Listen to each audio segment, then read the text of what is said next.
Hello everyone, today I'm going to show you how to make a traditional Chinese New Year window decoration.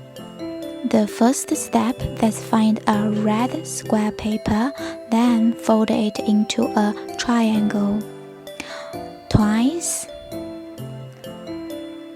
3 times, maybe 4 times. It all depends the thickness of your paper.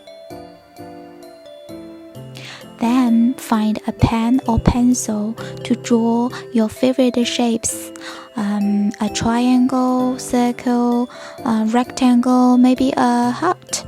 It all depends you. The next step, to find a pair of scissors, then cut the shape out.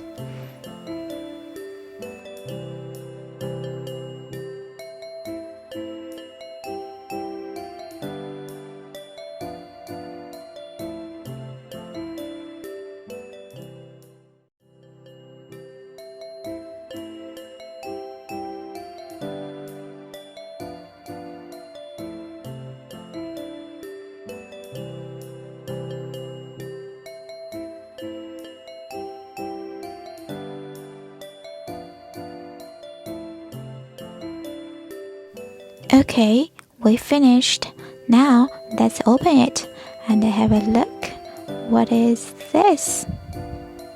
Hope you like it. Okay, now we can put it on our window.